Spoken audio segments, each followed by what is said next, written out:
अब हम आगे बढ़ते हैं। मैं कक्षा 1 से 3 के संचालन के आकलन के संचालन की आपसे पहले बात करूंगी, उसके बाद हम कक्षा 4 से 8 पे जाएंगे। जैसा कि अभी आपने सुना होगा कि इस असेसमेंट को कंडक्ट करने के सिंपल 3 बिंदु हैं, हमारा प्रश्न पत्र, ओएमआर शीट और सरल ऐप। तो हम एक एक करके आगे बढ़ते हैं। प्रश्न पत्र, जैसा कि मैंने कहा, प्रत्येक छात्रों का व्यक्तिगत रूप से शिक्षक को असेसमेंट करना होगा। असेसमेंट करना किस तरीके से होगा, उसके सारे निर्देश हम प्रश्न पत्र पे शिक्षक के लिए देंगे। शिक्षक उन प्रश्न पत्र को पढ़ के समझ पाएंगे कि हर एक बच्चे का क्या किस तरीके से आकलन करना है, और छात्रों के उत्तर के हिसाब से शिक्षक को उस ओएमआर शीट को भरना होगा। ओएमआर शीट कैसी दिखेगी, इसकी बात हम अगले स्लाइड पर करेंगे। हम ओएमआर शीट के ऊपर आ जाते हैं।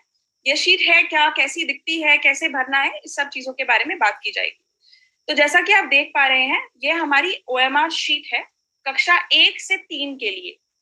इसे नोट करें कि यह ओएमआर शीट 4 से 8 की ओएमआर शीट से अलग होगी। ये कक्षा 1 से 3 की ओएमआर शीट है।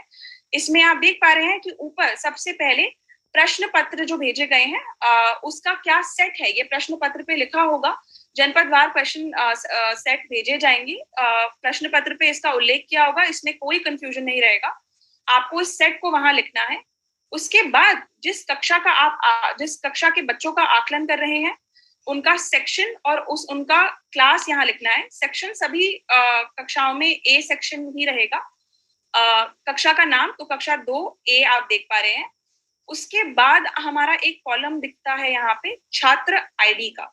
अब ये छात्र आईडी है क्या, तो हर बच्चे को हमारे विद्यालयों के हर लखनऊ मंडल एवं पूरे प्रदेश के हर बच्चे का एक यूनिक आईडी, 9 अंकीय एक यूनिक आईडी असाइन किया गया है। वो आईडी यहाँ भरा जाएगा, और उस आईडी को कैसे प्राप्त करना है, वह आईडी सरल ऐप, जो जिसका मैं आपको आगे डेमो दूंगी कि इसको किस तरीके से यूज करना है। सरल ऐप में ऑलरेडी ये आईडी फीडेड होगा। किसी भी शिक्षक को कुछ आईडी बनाने की या कहीं से आईडी एकत्रित करने की जरूरत नहीं पड़ेगी। सरल ऐप में हमने सभी बच्चों का आईडी फीड किया हुआ है। कृपया वहां से उससे देखकर यहाँ लिखना है। उसके बाद आप देख पा रहे हैं कि यहाँ हमारे पास पहले छात्र आईडी के अगेंस्ट 13 बच्चे दिए गए हैं। यहाँ पे जो छात्र आईडी मैंने लिखे हैं वो सिर्फ डेमो फॉर्मेट के लिए हैं।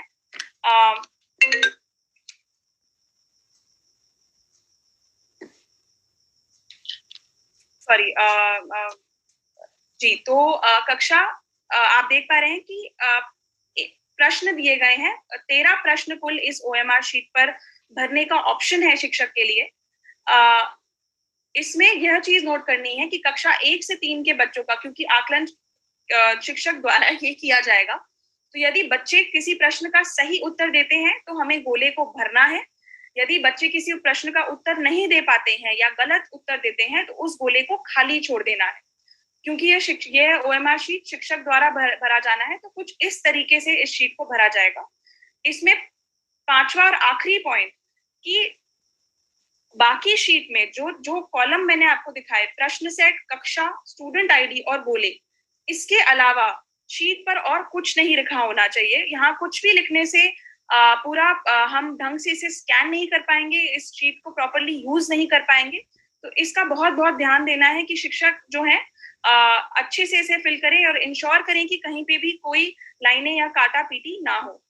तो अब मैं आपको सरल ऐप के बारे में बताऊंगी कि किस तरीके से ये जो ओएमआर शीट हमने भरा है उसे किस तरीके से सरल ऐप के थ्रू हम स्कैन करेंगे। उससे पहले बस एक एग्जाम्पल लेने के माध्यम से, अगर आप देख पा रहे हैं, जो पहला स्टूडेंट आईडी है, मान लीजिए वो हमारे किसी एक बच्चे का है, उसमें हमें पता चल रहा है कि बच्चे ने